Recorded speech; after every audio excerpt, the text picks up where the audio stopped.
What a week.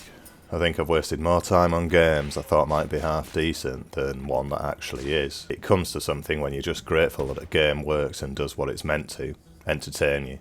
And as per, before I go on, please consider dropping a like or subscribing. Thanks. Welcome to Slasher's Keep, an apt name considering you're held up in a dungeon of a keep.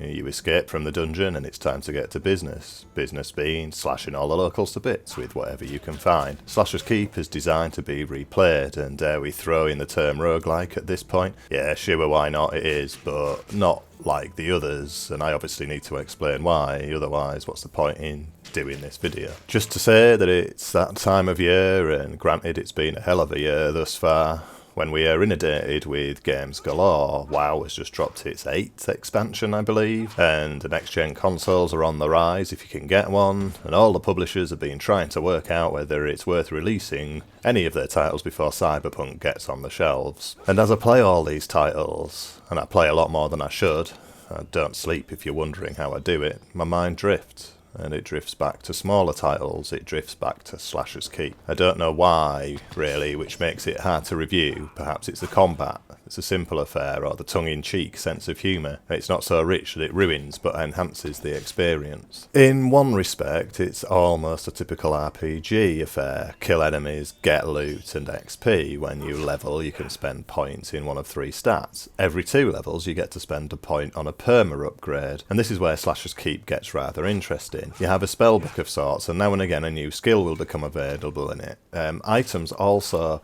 have skills on them, anything from life on hit, or my current favourite, Mind Blast. When I decapitate an enemy, their head bounces off down the corridor and explodes, killing any other enemies in the area. I love it. Most of these can be found as you progress, and you can make some odd combinations. It wouldn't be much of a roguelike though if there wasn't some penalties in place. When you're downed, you will lose a good chunk of your XP, which means you can de-level and lose points spent in stats, and some hard-earned cash, as well as being booted right back to the beginning. The level and layouts are then randomised for you to start all over again. You can also find vendors here in the keep to purchase upgrades, as well as crafting rooms to create your own masterpiece weapon.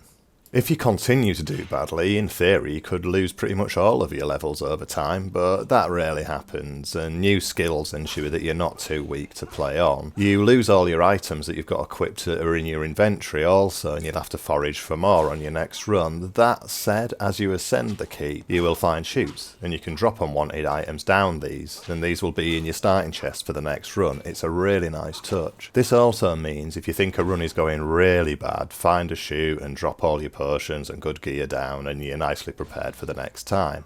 It adds another layer of depth and strategy. It really gives you that feel of slow but sure progression. The power creep here is solid. Enemies are simple enough to start with, but it soon starts mixing it up, from zombies, giant blood-spitting moths, angry ball men, giant spiders and screaming flying skulls. Just blindly slashing will only get you so far. This game is hard, and ascending to a new level of the keep really pushes the difficulty up, so you need to be prepared. You can block enemy attacks with your weapon as long as you get the angle right, which adds a nice little game of skill, and there are various traps which you can whack the enemies in with your sack, steady on your loot sack, get your mind out the gutter, and impale them on spikes, knock them into fire or down holes. A totally viable way to dispatch the annoying hordes. Graphically, I love its cartoon, cel-shaded 3D/2D style. It fits the humour and tone of the game perfectly, and it runs very well indeed. The music is not overbearing, but it's cheeky, like the whole game itself. The humour pours through it, but it's not overstated.